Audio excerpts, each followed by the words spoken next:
दुनिया करीब करीब 40 देशों के साथ हमारा एफटीए एग्रीमेंट हो रहा है। अब देखिए कितना बड़ा अवसर आया है। लेकिन ये जो ट्रेड एग्रीमेंट्स हुए हैं ये एक बहुत बड़ा अवसर है और इसलिए खास करके मैं मेरे एमएसएमईज को कहना चाहूंगा कि हमें इस मौके को छोड़ना नहीं है। दुनिया में हमें पहुंचना है। भारत के उत्पाद की हर चीज विश्व के बाजार में पहुंचे और चाहे हमारा टेक्सटाइल हो, हमारी मशीनरी हो, हमने दवाइयां हो, हमने मौका छोड़ना नहीं है। लेकिन वैश्विक जो पैरामीटर्स हैं उस पैरामीटर को हमें पार करना होगा। हमें दुनिया से जो मिलता है उसे अच्छा देना पड़ेगा, दुनिया में जो मिलता है उसे सस्ता देना पड़ेगा। और पंजाब के लुधियाना से लेकर के तमिलनाडु के तिरुपुर तक हमारा टेक्सटाइल सेक्टर दुनिया में पहुंच सकता है। इतना ही नहीं, केरलम से लेकर के गुजरात और तमिलनाडु से लेकर के बंगाल, ये हमारा समुद्री तट, हमारे मछुआरे भाई बहन आज इस एफटीए के कारण हमारे श्रिप यानी झींगा उसके एक्सपोर्ट की बहुत संभावना बनी है। हमारे सी फूड की दुनिया में पहुंच बनने की संभावना पड़ी हुई है। और इसलिए मैं चाहूंगा कि हम इस परिस्थिति का फायदा उठाते हुए, हम आगे चलते हुए हम इन कामों को पार करने के लिए प्रयास करें। मेरे प्यारे देशवासियों, मैंने जो भूमिका आपके सामने रखी है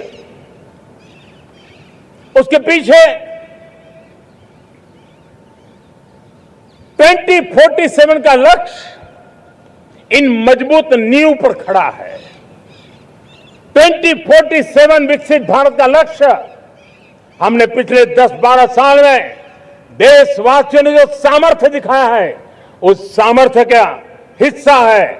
और इसलिए मेरे प्यारे भाइयों बहनों, सदी का 1/4 हिस्सा बीत चुका है और अगला 1/4 हमारे लिए अत्यंत महत्वपूर्ण है।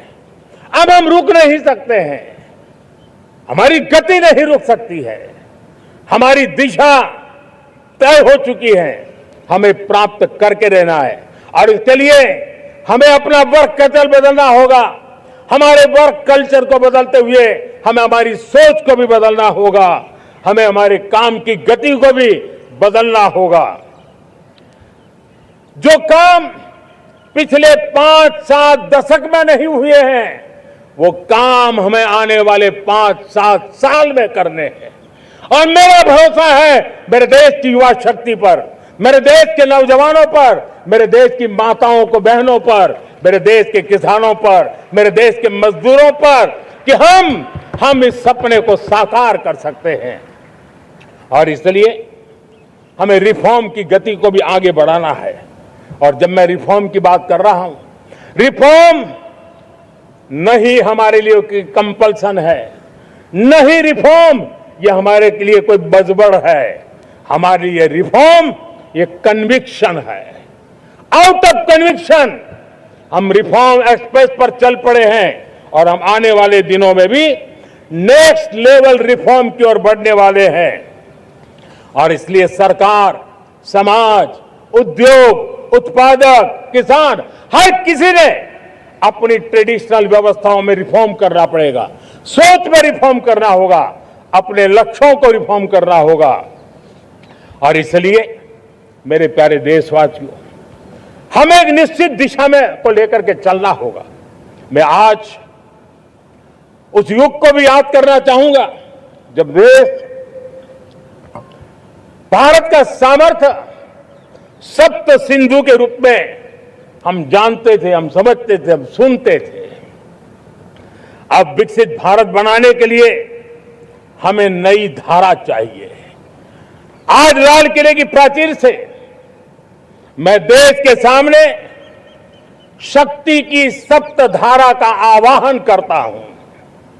आने वाले 5-7 साल में जो पिछले 5-7 दशक में नहीं हुआ वो सप्त धारा के सामर्थ्य से, शक्ति से हम देश को नई ऊंचाई, नई गति देंगे।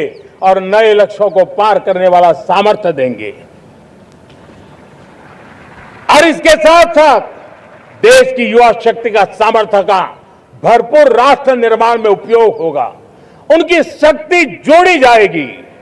आने वाले दिनों में जब मैं सप्तधारा की बात करता हूं, सप्तधारा की पहली शक्ति है मैन्युफैक्चरिंग पावर। मेरे प्यारे देशवासियों, हमें मैन्युफैक्चरिंग सेक्टर को बहुत आगे बढ़ाना होगा और प्रोडक्शन बढ़ाने के साथ साथ हमें छोटे छोटे पुर्जे भी बनाने हैं और बड़े बड़े प्रोडक्ट भी बनाने हैं। पूरा वैल्यू चेन हमारा होना चाहिए और उसे लेकर के चलना। हमें कंपोनेंट भी चाहिए और हमें कंप्लीट मैन्युफैक्चरिंग भी चाहिए, कंप्लीट प्रोडक्ट भी चाहिए। डिजाइन से लेकर मैन्युफैक्चरिंग तक भारत को ग्लोबल सप्लाई चेन का भरोसामंद केंद्र बनना होगा।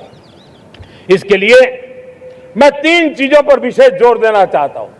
मैन्युफैक्चरिंग के क्षेत्र में जो मेरे भाई बहन हैं, ये समय का ये अवसर है, इस अवसर को जाने मत दें। और इसके लिए हमें कॉस्ट, क्वालिटी और स्केल, इसके विषय में वैश्विक मानदंडों से खरा उतरना पड़ेगा। हमारी फैक्ट्रीज कॉम्पिटिटिव हो, हमारे प्रोडक्ट्स यूजर फ्रेंडली हो, हमारा पैकेजिंग दुनिया के लोगों को लुभावने वाला हो, आकर्षित करने वाला हो, हमारा जीरो डिफेक्ट प्रिसिजन मैन्युफैक्चरिंग ये हमारी पहचान बनना चाहिए। हर मैन्युफैक्चरर, हर एंटरप्रेन्योर, हर एमएसएमई से मैं कहना चाहता हूं, ग्लोबल मार्केट में हमारी पहचान विश्वसनीयता और गुणवत्ता के आधार पर होनी चाहिए। क्वालिटी के संबंध में नो कॉम्प्रोमाइज, और इसलिए हमारा मंत्र क्वालिटी क्वालिटी क्वालिटी होना चाहिए। यही हमारा ग्लोबल ब्रांड वैल्यू बनेगा। मेरे प्यारे देशवासियों, इस सप्तधारा की दूसरी शक्ति है कृषि और फूड प्रोडक्शन, फूड प्रोसेसिंग। हमें इस दिशा में आगे बढ़ना होगा। हमारे किसानों ने, अब दुनिया के बाजार खुल चुके हैं, एफपीए के कारण हमें एक बहुत बड़ा मार्केट मिल रहा है। हमें वहां पहुंचना है, हमें उस जगह को हाथ लगाना है। हमें खेत से लेकर एक्सपोर्ट मार्केट की ओर जाना होगा। हमारे पारंपरिक खान पान हो, हमारे मिलेट्स हो, हमारे मसाला हो, हमारे फल हो, फूल हो, क्या कुछ नहीं है हमारे पास, वो ग्लोबल ब्रांड्स बनने चाहिए। हमारे किसान केमिकल फ्री खेती को बल देंगे, दुनिया में इनकी मांग और बढ़ने वाली है। और जो ग्लोबल पैरामीटर्स के अंदर हर प्रकार से सिद्ध होने वाले हमारे एग्रो प्रोडक्ट होंगे, तो दुनिया में हम आसानी से पहुंच पाएंगे। मेरी सप्तधारा की तीसरी शक्ति है टेक्नोलॉजी और इनोवेशन। मेरे प्यारे देशवासियों, आज जमाना एआई का है, क्वांटम का है, स्पेस का है, रोबोटिक्स का है, डेटा सेंटर्स का है। पूरी तरह एक नया क्षेत्र खुल चुका